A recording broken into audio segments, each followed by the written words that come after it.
Are we saying from the outset then that shorter speeches are better than longer speeches? The sketch is amazing because at first you look at it and you go, that doesn't make any sense. And then you think about it more and you go, oh yeah, no it does. And to do my best work in a short amount of time takes a lot of preparation. If you had a meeting with the president, you only had 5 minutes and you had to get some points across, you probably think very hard about what went in and what went out.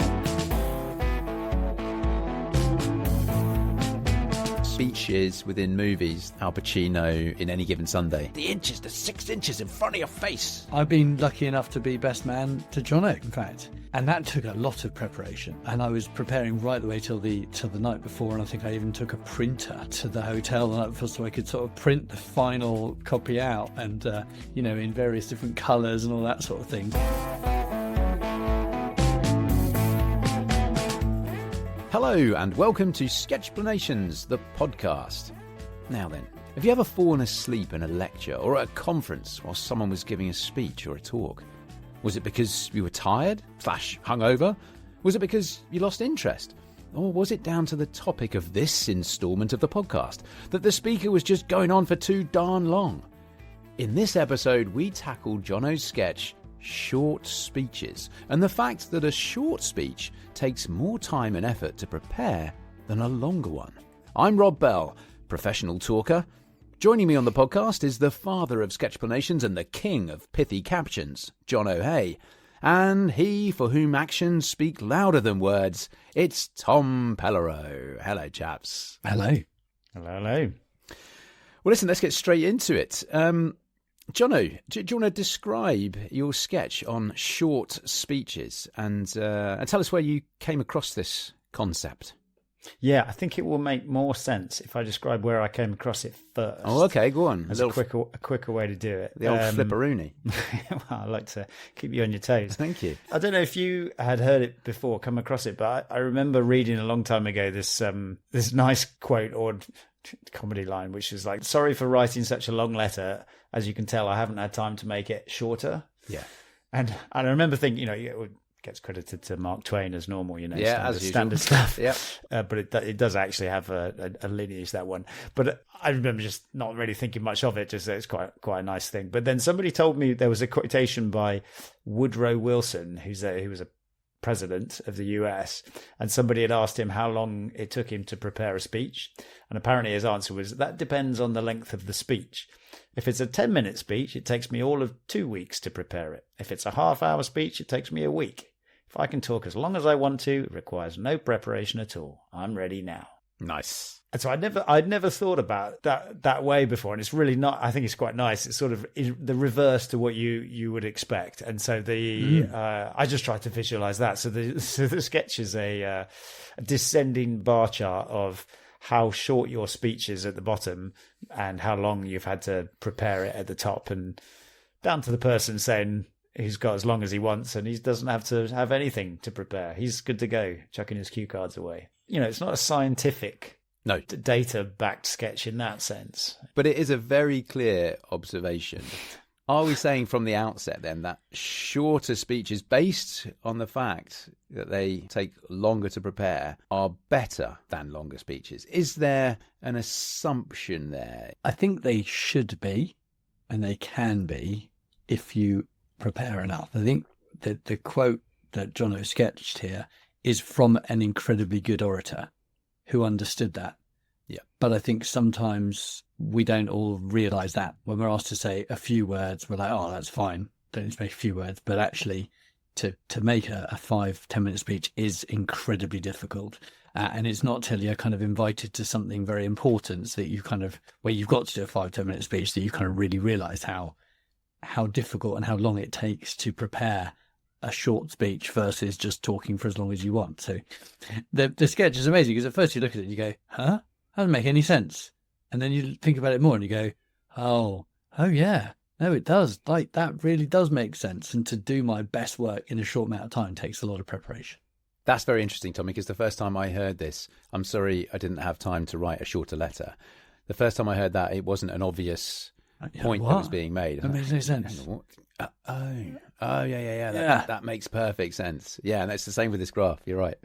I think it's definitely not a hard and fast rule. No. I think we can all think of exceptions, but I do think there's something to the idea that if you are forced to take everything you know about a topic and really condense it down to what is the essence of this, what is the bits that I really need to get across and in the right order, and not waste anybody's time in doing so, that takes some thought and that takes a bit of effort. I think, Tom, to your point, maybe that's about when it's important is when it really matters. I was thinking, if you had a meeting with the president, you only had 5 minutes or whatever, and you had to get some points across or whatever, you probably think very hard about what went in and what went out for that 5 minutes. Otherwise, you miss your slot. It's about clarity and focus on what you want to prioritize on, isn't it? There's an element of kind of memorability about it as well. If you're keeping it short, people might remember what you talked about, and that, I think, kind of leads on to keeping your audience's attention for that short amount of time, because it is very difficult, and probably increasingly so, I would say, to keep an audience's attention in most public speaking or just speaking scenarios.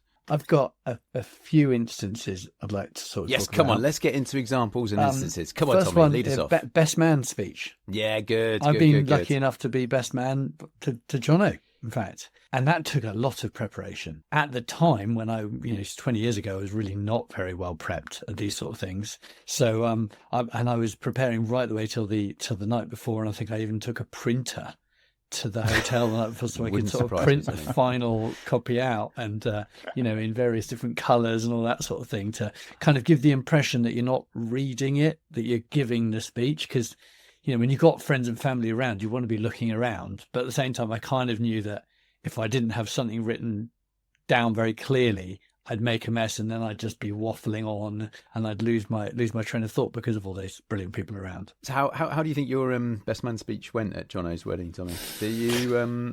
Were you conscious of keeping it short, keeping it memorable for the audience, keeping everyone's attention? I was certainly trying to. I was talking about a brilliant couple who I knew very well, and had a lot of very good friends in the room. So it was great. It was good. I confirm that. It was superb.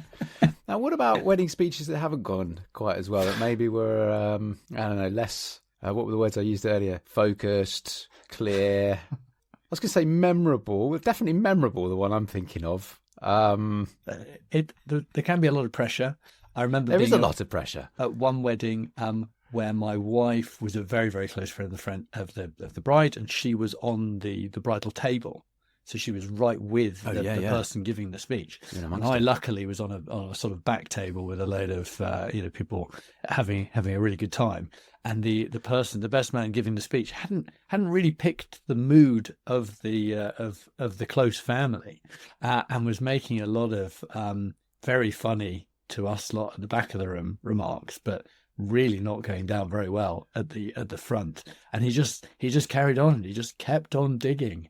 And it was kind of just wanting someone to pull him down into sit. What's interesting, that, isn't it? Because it's almost like the preparation was there, but not the flexibility. Whereas if you would just sort of had the flexibility to read the room and adjust it and go with it. And I think that's what you say with like a great DJ or something at a club would be somebody who would read the energy right and change it as accordingly. That is a lovely little simile, Jono. Yes, very, very nice. Yeah. Any other examples? Yeah. Specifics from either whether you were giving the speech or whether you were a receivee of the speech? Is that a word? The listener. Thanks. One that I find the most pressure on is I used to do kind of adverts for our products.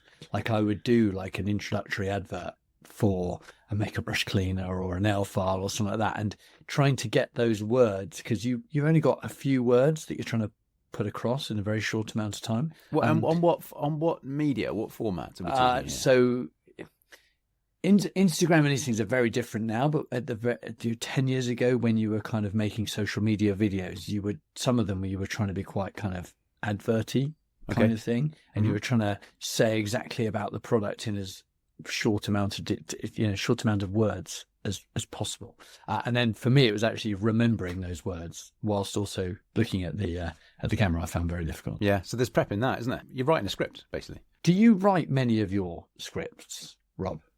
Yeah. Sometimes not at all. Sometimes 50-50 between me and a director. Because I'm always amazed at presenters who can just like say something incredible to the camera without looking up to try and remember that word. It's practice.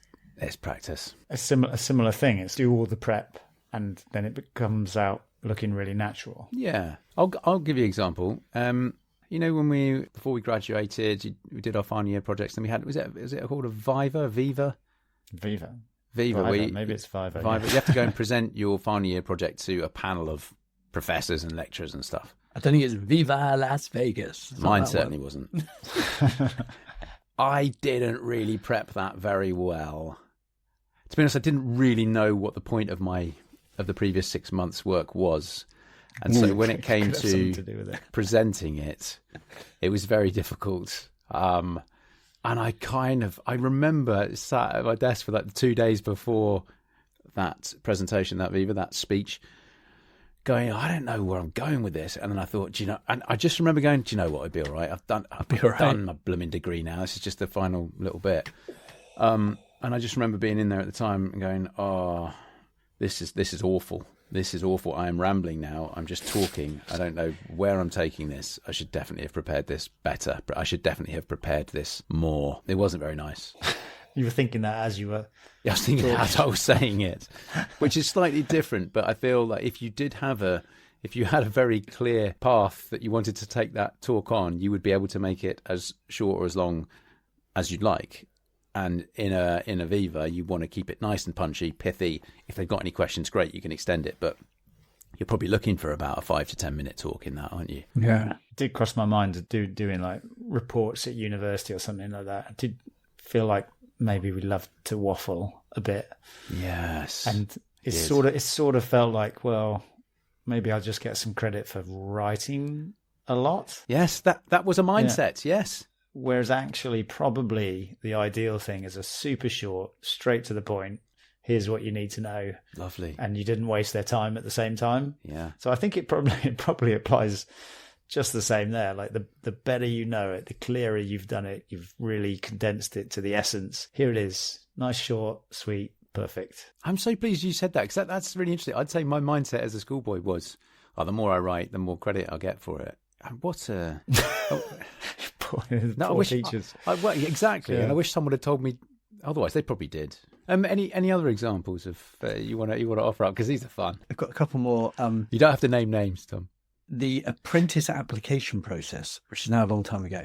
Apparently, there were 3,000 or 5,000 people applied, and it was very clear in the email they sent when you arrived, and also when you arrived. So, a lot of us arrived, and they said, and really think about why you should be Lord Sugar's next business partner. I was like, okay, well, that's probably worse than thought. So in this room, I was there and I had my little notebook out and I sort of started writing and rewriting like what I thought I would say, because I did feel they'd kind of prompted us that probably this question is going to come up.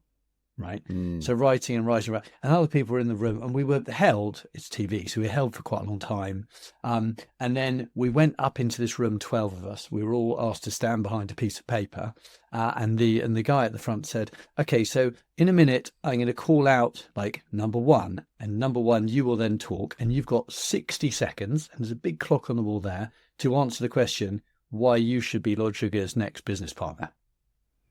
And I was like, well, that's worked out, because I think all I've got to do now is try and remember it. But it was like, okay, and go number one. And the first person was like, well, I think I should be, because I'm really organised and I always know what to say. And you're like, oh my gosh, this is so bad. And that was very unfair on number one, because they didn't get a chance. Everyone else is like trying to think it through. And I remember that such a clever way, because 60 seconds is short, but it's also really quite long. Can be, yeah. When you've got to talk. Yeah. And then at the end, they said, okay, number 2, number 5, number 6, you go through that door, you go through that door. And you're a bit like, is that good? Am I going through the right door or the wrong door? And what you found out later crocodiles is that behind the other one. half the people had been sent home. Good exercise. Yeah, that's really good. It's a bit like the elevator pitch for your business, right? Like it really sharpens the mind to try and distill it to like, why would this person care? When it gets to, we're doing a lot of work at this business, but why would they care about it? right now, and how am I going to get that across in a few minutes? Do you know, I had this the other day that reminds me of something. You know, on LinkedIn, I don't know how much you use LinkedIn. If you connect with somebody who you're not already connected with, you can send them, I think it's 200 characters you've got to send them a little message. So I was really forced to think about, I was sending someone relatively important an invite to connect, who I want to connect with and potentially do business with. And I really had to use those characters wisely, very, very wisely. It becomes almost like a Morse code message. Work hard. Stop. Good at job. Stop. Is that what you said to clear and concise? Stop. Clear and concise. Only use 50 characters. Yeah, there we go. Let's see where we get with that. Which is what Twitter started out as, right? Was it 128 characters? Was it originally in a tweet? I mean, it feels like that's text message gone. It's just all over the shop now, and text messages, But I was so keeping it tight. I hosted an event a couple of years ago, and the guest speaker had 10 minutes for their talk before we got into the awards. No, this was just before dinner, and then after dinner we'd get into the awards. Now, this was quite a high-profile guest speaker. They were invited to do 10 minutes. They did around 40 minutes. What? And it was a bit of a ramble. It didn't feel like it had too much structure. It didn't feel like it had the preparation that we're talking about here. And as the host, compere, whatever you want to call it, of the event, it was a bit of a quandary for me. Like, God, I feel like I should step in at some point. And again, as you were saying, there was no reading of the room. There was a lot of shifting in seats and fidgeting. The staff were waiting to bring in dinner because they'd been told dinner at this time. We're now half an hour over that. I didn't step in because I said it was quite a high-profile speaker. I didn't step in, but it was uneasy for me watching this, feeling like, this is not going well. So they didn't do their 2 weeks of preparation for their... No.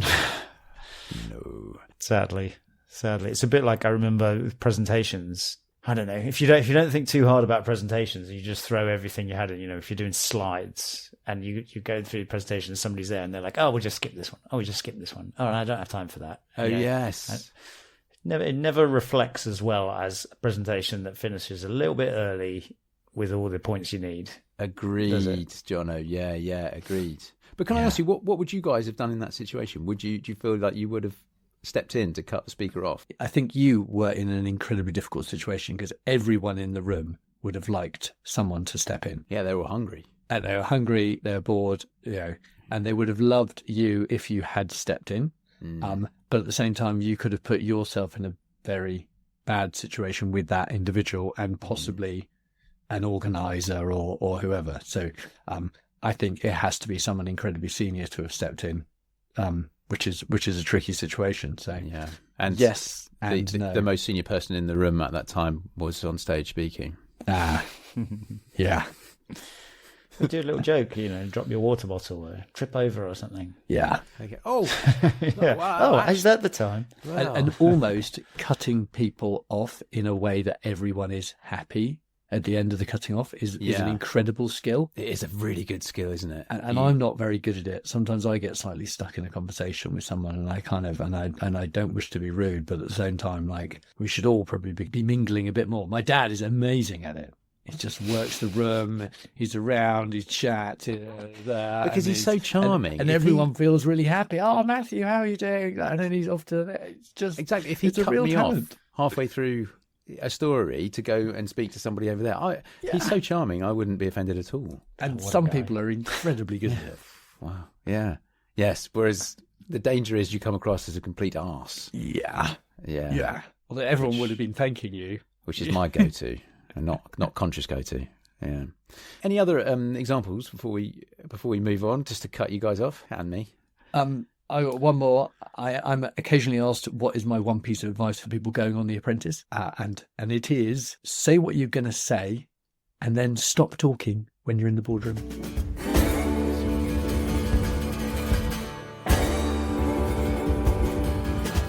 Jono, I don't know if you're going to do this already, but I was going to get a bit meta about podcasts Oh, go on. Do you think? Because it's quite interesting. I think, and obviously you work in TV. You've both worked in TV.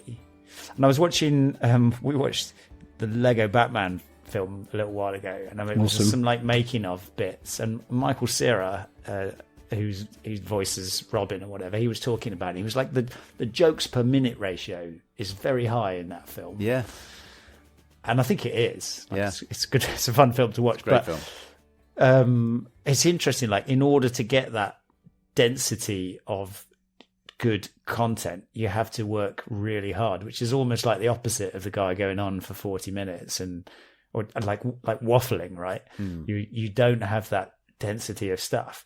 And I think TV, where the slots are like limited, or at least it was that way, yes. right? Like there were only a few channels and there's 24 hours a day, yeah. and everybody wants these hours. Let's call it traditional TV now. Yeah. Yeah, exactly. Like you had to cram it all in, and obviously you still do that with films and stuff. But podcasts is a bit different. Like podcasts is, it's not time limited, right? It's a bit like, having the infinite bookstore. You can have as many books as you like, but podcasts, it doesn't matter. Nobody's competing for this extra thing. And so you get some podcasts which are really long, right? Like 2.5 hours conversations, which is great sometimes, but so different than a TV thing where somebody's worked really hard to go, what's going to be in this? Perhaps you filmed loads of stuff and then you cut it all out and you just put the best bits.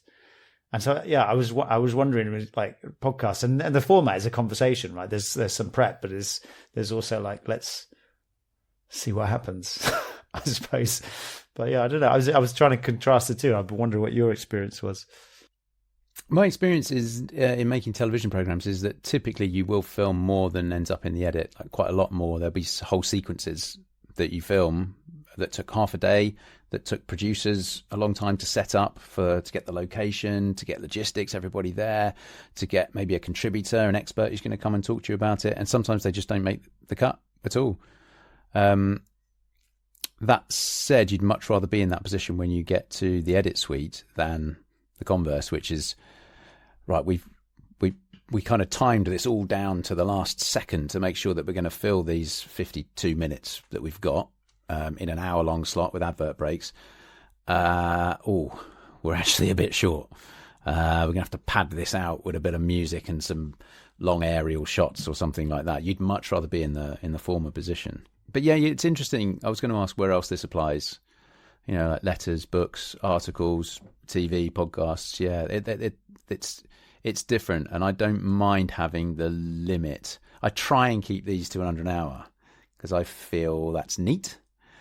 And also, I feel it's testing our listeners or receivees of the podcast in terms of keeping their attention, and maybe what the other things I talked about being memorable, clarity, and focus. Yeah, it depends, doesn't it? In some ways, it's respecting listeners' time, isn't it?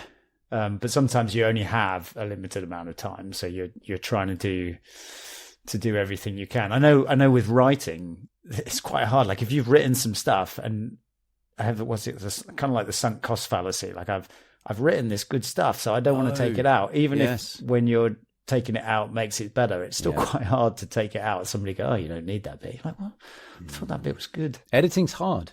Editing is hard, whether it's a speech, whether it's a podcast, whether it's telly, whether it's a piece of writing. It's really hard.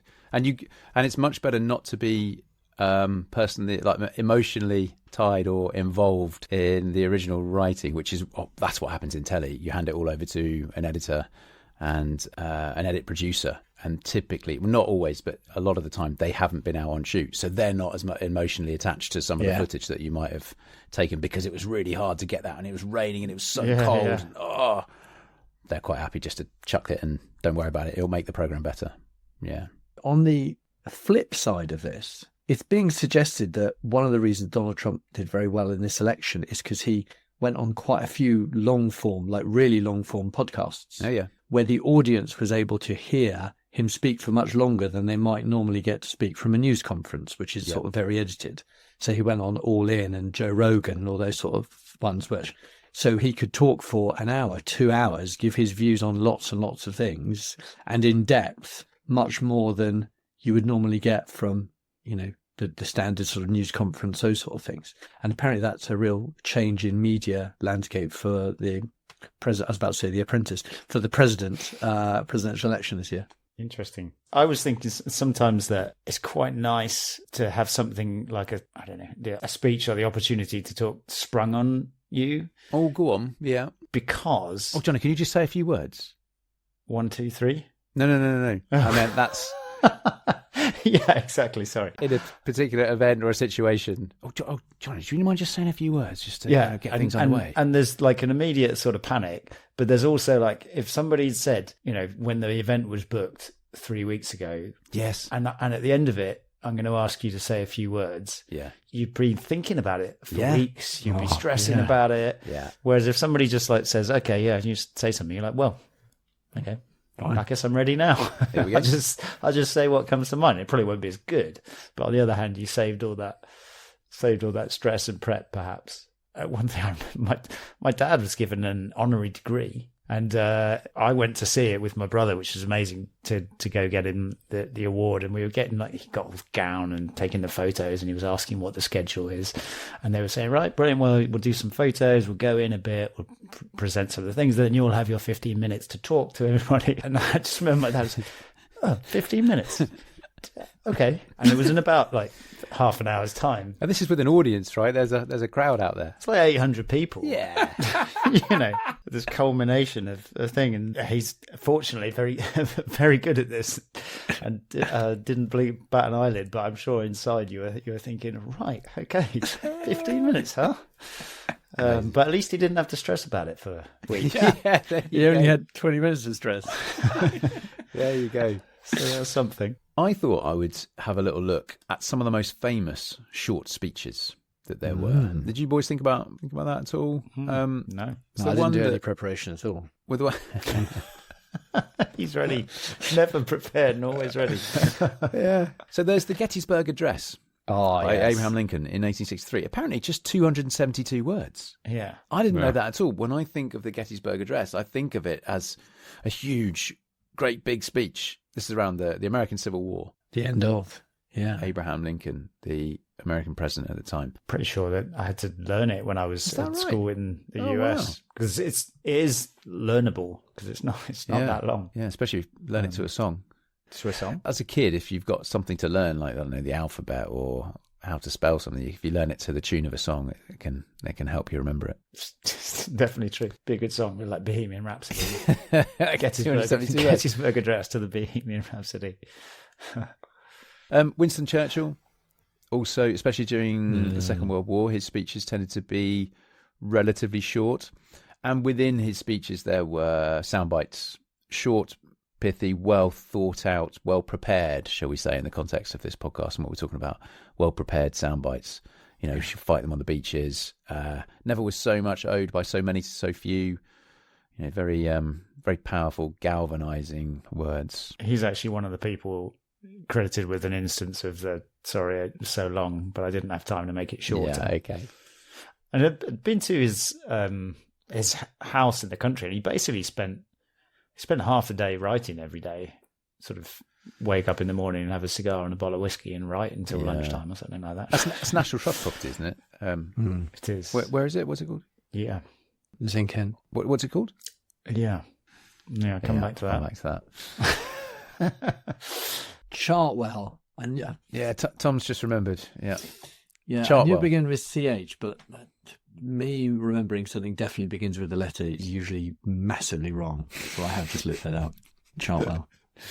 Yeah, I mean, but Churchill was a big advocate of keeping things short, keeping things simple, and getting his message across and writing and rewriting, Interestingly as well, apparently, I didn't know this, John F. Kennedy's inaugural presidential address in 1961 is remembered as a very powerful, impactful, short speech, 14 minutes.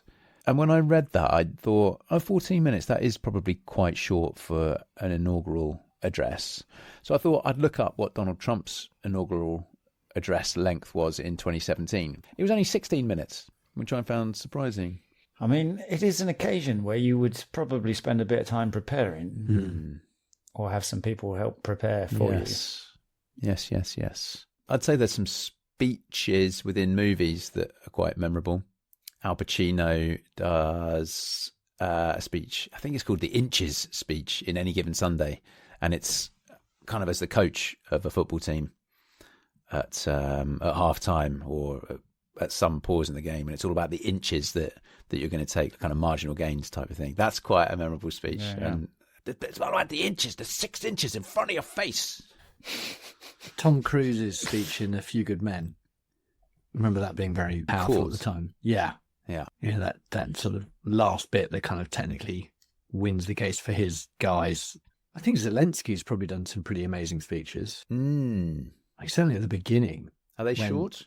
Everyone didn't think he had a charm. I mean, I guess all we see is the news footage of it, right? Worked in TV. Yeah, he worked in TV. Yeah. As you say, in the media, we don't really get to you don't see the whole speech, right? Like, I imagine some of his early speeches to the American Congress must have been amazingly powerful and probably pretty quick. To get however many hundreds of billions of dollars. Yeah, this is really interesting, the fact that we're coming down to communication skills here, because there is your script and the preparation that's gone into that and keeping it short, but there's also your delivery, right? The tone, the style, your passion that comes through in your delivery. Your reading of the room, as Jono said, is vital too. Yeah. I've seen it done a couple of times and I try and emulate it where applicable. If you're on stage, using the space you've got available on that stage to help communicate what it is you're talking about. And so an instance, it would be, this is not something I've done, but I've seen it done and it worked so well. The speaker was talking about some stuff that had happened in the past, some stuff that's happening now, and some stuff that he was projecting was going to happen in the future. And he used 3 different parts of the stage. He used his right, our left for the past, the middle for the present, and he moved himself right over to the other side of the stage, his left, our right for the future. He'd move between them and make connections. Do you remember what I was saying here? And it was really, really impactful, that. It's simple and clever device to get a bit of structure using visuals for it. Yeah. Speaking of visuals, I mean, they're not speeches, but probably the best sketches that I do. You make it just as simple as it needs to be. And so the ones where I've probably been more successful are ones where I've managed to do it with fewer words, but it doesn't mean it didn't take me a long time to get to those words and that format for a sketch. That's what Sketchplanations is all about, distilling it down, right, to the real essence of whatever it is you're trying to explain. Yeah. Occasionally it comes to you as a flash, like this is what it has to be, but often it's sort of rattling around in the mind for quite a long time, and then you try a few things and then you test some stuff out, and then eventually you get to something which looks really simple. Yes, that's so interesting. Like this graph, I'd say, but this sketch, Short Speeches, is a very simple sketch. It communicates very effectively the point you're making. That's the idea. But it's funny, isn't it? It's when you see really simple visuals, you're like, oh yeah, that looks dead easy. And then when you try and do it, you're like, oh, why can't I? Some of the things I think would be easy sometimes turn out to be really hard, and you get yourself in a bit of a twist, and you end up just going over and over. There was a really nice quote from Paul Graham I liked, which was it's about writing, but he says the easy conversational tone of good writing comes only on the 8th rewrite. Yeah. Which is again like quite counterintuitive, isn't it? It comes across like it's easy and conversational, like you haven't prepared at all, but you probably spent a lot of time preparing. Yeah. Yes. I wonder if there's a similarity there with some modern art as well. It's that you see something that's very, very simple but has a big impact, and you go, well, anyone could do that. It's just a line on a canvas. Or or in your case, Jono, with the sketch, it's just a few lines within the framework that you use.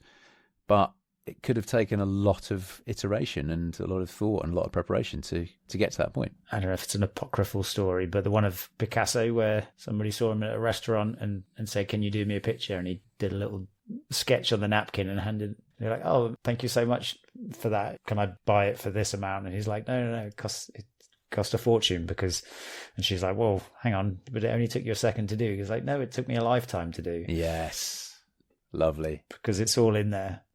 Obviously, if I'd have prepared that story, I'd have delivered it a bit shorter and sweeter. Case in point. But yeah. And you do engineering communication, and I was thinking about like science communication. It was funny, like if you're writing a non-fiction book, and let's say you're a professor or something, like you know all the content, right? Yeah. You know what's going to go into this book. You know all the stuff, but you can't just sit down and it just flow out perfectly. Like you could just sort of hang around with a professor, and eventually all the stuff from the book might come out, right? And you'd be like, oh yeah, and one more thing. And that reminds me about this. And eventually you'd learn it all. But actually it takes a huge amount of time to condense all that knowledge into the right order and sequence and just the right bits for like a non-fiction book. And so it reminds me, it's sort of funny. It's like the knowledge is in there, but to condense it down and communicate it clearly is a ton of work. Yes. And that reminds me of the process of sometimes writing your little pieces to camera that you might do for making television documentaries.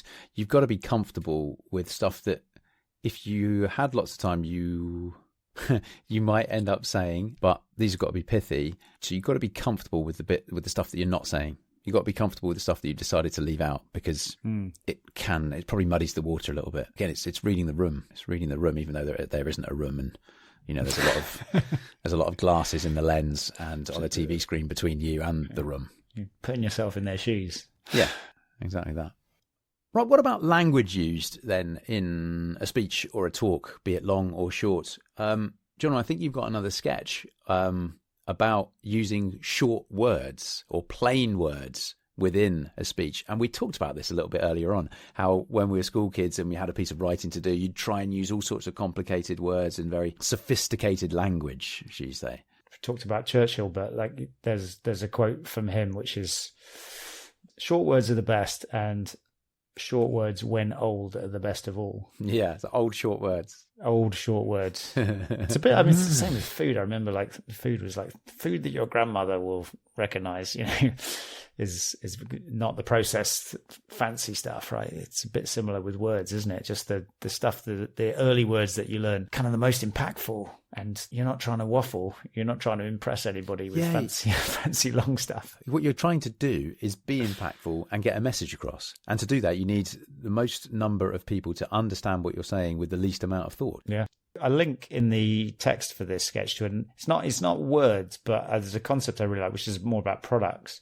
And this was from Edward de Bono, which is things get more complex before they get simple. Yes. Nice. Yeah, that's very true. Yeah, and I think that actually just reflects it so much the same way you have with a speech. You know, you try and solve a problem, you keep layering stuff on, you layer stuff on. Eventually you sort of get there, and then you think, oh, here's an easy way to do it. But you couldn't necessarily go straight there. You had to go through this complex path to get there. And I tell you, it's really frustrating, the fact that you have to go through the really complicated path to get there. And because you're like, I know this is going to end up simple eventually, but it's just getting more and more and more complicated. And you're like, if we just keep on working, we will eventually start going down the other way. The confidence. Yeah, you do have to have confidence in that. Is there any other business? Anything else anyone wanted to raise? Yeah, there's a few things where there's like a blend of preparation and real-time interaction. Yeah, and I was actually thinking, again, it's easy to think about a podcast, but I also think this applies to like a panel discussion or an interview on a TV program or something like that. Yep. If I think of the podcast in a way, I think a lot of the good parts stem from the fact that I've actually done some preparation. Yep. And I've thought about it in advance. And obviously I have done, because I've done these sketches, but I've actually thought about the podcast as well. But I think probably the best parts happen when you've done your preparation and then you have the real-time interaction and something got made kind of in the moment. Mm-hmm. And I was trying to think that it's slightly different between like a podcast and a speech, because a speech is a one-way, I thought of some stuff and I'm going to tell you it and you're going to sit and listen. It's a one-way thing. Whereas if in a podcast and a discussion or a panel session, obviously as you come to a panel session, you're probably going to think about the topic of the panel. If you're invited to be on that panel, that's probably a good idea. And maybe you might know a bit about what the questions they're going to ask in advance.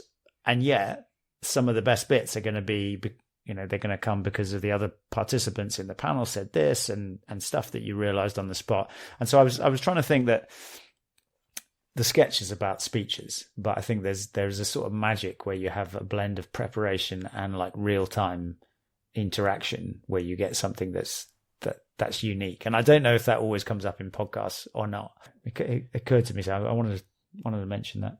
A very valid point, I think, Jono. It's sort of like, fill your head before you go to sleep, and then your brain will sort of work on it. Oh, I think you kind of have to fill your head with all the stuff and then let stuff come out as it does, and it'll probably be better than if you hadn't done that in the first place. But I think that definitely comes with practice, right? And that comes with confidence to know that, right, I'm filled my head with this stuff. I can't actually make head or tail of it at the moment because there's so much in there. To have the confidence to know that when it comes down to it, you will have clarity of thought and you will be able to access those little nuggets of information and pull them across. I'm thinking in very much that kind of panel scenario that you talked about. Yeah, definitely. The other thing I wanted to say was, it's a curious thing, isn't it? Your knowledge is there. You can say all the stuff, but it's messy and it's unordered and it's not nicely communicated to people. But one of the things that AI is really good at is summarizing and reorganizing information. And so I wondered if this whole pattern might completely change. Yeah. Because in some ways you could allow yourself to just like, this is my topic. Here's everything I know about the topic. I'm just going to waffle away. Yeah. And then an AI can take all the best parts, can organize it to make the point. And it's your stuff because you've been waffling along and set it in. But that hard work of like summarizing, reorganizing, AI is amazing at that. And so maybe that will change. It's a bit like the professor trying to write the book. He's like, okay, well, I'll just say everything I know about this topic and write me a book on it. You tidy it up. So maybe it'll all change. And maybe if we start to make more of that. And you can definitely ask the AI to be like, I'd like a 100-word version of that, a 500-word version of that, a 2,000-word version of that, a presentation of that in 5 slides or 20 slides. It's going to be, you're absolutely right, Jono, you've nailed it. It's going to be so powerful for that, and it's likely to really change the game and save a lot of time, which is wonderful. Potentially, you're thinking of you writing your 100-word invite on LinkedIn. You can just say, just waffle for a minute. These are all the things on my mind I want to say. But can you just say it in 100 words politely in a way that they're likely to get back to me? Wow. Perfect. Well, We'll see. We'll see. With what's in my mind, I'm now eager to get into the 3 takeaways from this episode. I think I'm going to take away 3 things in particular. One is that it's probably quite hard to prepare too much for something, and probably the more important it is, the more you need to prepare. And that is absolutely, I think, reflective of the sketch. And maybe it's not just the big speeches, but maybe it's also, the interactions with your kids or your family. You think about those as well. The second one is perhaps that AI is going to maybe change everything. Yes, this may have been the pattern for hundreds of years, but maybe now you can just waffle on and ask the AI to summarize it for you. That would be lovely. Give it a try. And the third one is, I think, for me, what came across in a lot of the examples was, yes, prepare, but also be aware of the magic of what's happening in the moment and an awareness of your listeners and what's going on in the room, and being flexible, because you don't want to be there. There's no point in preparing something that is not coming across properly. So that being flexible to the moment is my number 3. Well, let's round off our episode on short speeches there. Jono, another brilliantly simple but brilliantly short and communicative sketch. Thank you for that, and thank you all for listening. Until next time, stay well and go well. Goodbye. Bye, everyone. Cool. Sorry, are you waiting for me to say goodbye? Yeah, but I quite enjoyed that you didn't.